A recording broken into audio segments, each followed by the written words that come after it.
sampai datang Abbasiyah. Abbasiyah diambil dari paman Rasul, yakni Hamzatu ammuhu wa Abbasun kadza. Paman Nabi itu namanya Hamzah, juga Abbas. Keluarlah Abbasiyah, tampil dari Khurasan, Abu Muslim al-Khurasan, dari Irak, Iran atau Persia bagian selatan. Kemudian mengangkat klan daripada Abbas yang kemudian menjadi Abbasiyah, termasuk juga kerajaan yang berdasar klan. Saudara-saudara, dari Abbasiyah ini terjadi pertikaian dengan Umayyah. Umayyah menyeberang sampai menemukan Londolus, orang Arab mengatakan Andalusia. Kemudian terkenal dengan Hispania atau Spanyol. Di barat ada kekuasaan Umayyah yang tidak terjangkau oleh Abbasiyah. Di timur dikuasai oleh Abbasiyah.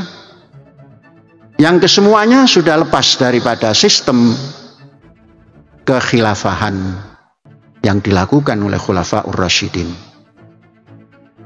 Saudara-saudara sekalian, dari Abbasiyah tumbuh pula Fatimiyah di Mesir. Sejak Fatimiyah inilah maka periode selanjutnya, periode perang salib. Dalam periode Fatimiyah itu tumbuh perang salib,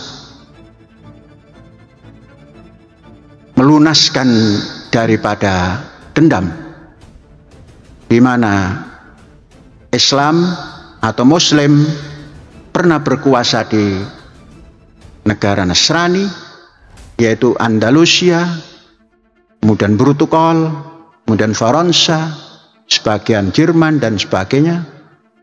Maka terjadilah perang salib. Perang salib pertama, kedua dan ketiga, tampillah periode Salahuddin Al-Ayyubi, orang bilang Saladin. Dialah yang mengangkat daripada kejayaan Islam yang terpuruk oleh perang salib, ditunaikan oleh Salahuddin Al-Ayyubi yang terkenal dengan toleransi terhadap sesama umat manusia. Saudara-saudara sekalian, dinasti Salahuddin Al-Ayyubi selesai. Maka terjadilah dalam Islam perkembangan lagi, yakni Mamluk, yaitu orang-orang budak belian kemudian menjadi sultan. Di sini juga kemudian menghantarkan Utsmaniyah.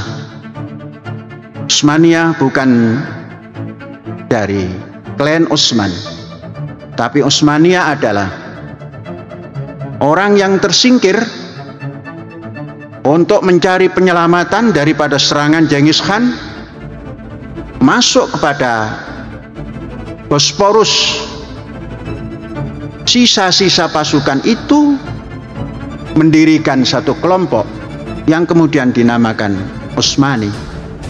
Itulah yang terkenal dengan Ottoman, yang gagah dan menguasai dunia dari Eropa sampai kepada Asia, Asia Barat sampai Asia Timur, sampai Aceh pun mengenal berhubungan diplomasi dengan Utsmani. Juga sultan-sultan di Indonesia mengadakan hubungan diplomatik dengan Utsmani. Saudara-saudara, perjalanan tidak selalu kekal. Terjadilah pemberontakan karena pusat Utsmani adalah di Turki. Ada bahasa Turki muda. Turki muda tidak sebaik yang disangka, sehingga tampillah Kemal Atatürk yang melepaskan sama sekali khilafah al-Islamiyah, kekhilafahan, habis sejarahnya, diganti republik nasional dan sekuler, merubah segala macam, bahasa Arab ditiadakan, azan dirubah. Sekalipun begitu, sesungguhnya tidak terlalu janggal, karena di Indonesia mengalami apa yang dinamakan sholat azan itu tidak berbahasa Arab. Tatkala Cheng Ho ada di Nusantara ini. Saudara-saudara, Utsmani habis, datanglah Turki baru, Ataturk. Disitulah pelebaran Imperium Barat. Barat diawali daripada Prancis, Napoleon Bonaparte, masuk ke Mesir, menaklukkan Mesir, menggiring Inggris menjadi lepas dari segala-galanya, dikuasailah. Bagaimana dengan di Indonesia? Bersamaan dengan itu, sekitar tahun 1800-an, itu Indonesia pun dikuasai oleh Prancis. Kita kenal yang namanya Danles. Danles adalah penguasa yang dikirim oleh adik daripada Napoleon Bonaparte untuk menggantikan mahkota Belanda yang ada di Hindia Belanda ini.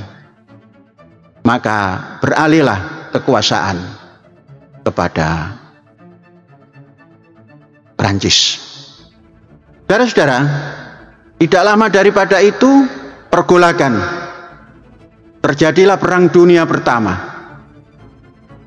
Jerman dinyatakan kalah dan harus membayar pampasan perang tahun 18. Tidak lama setelah itu terjadi Perang Dunia Kedua, lagi-lagi Jerman. Saudara-saudara, Jerman terkenal dengan politik Holocaust, pembasmian orang Smith. Tapi itu sudah dalam zaman modern. Zaman pramodern, tentunya setelah revolusi Prancis, di Rusia terjadi pogrom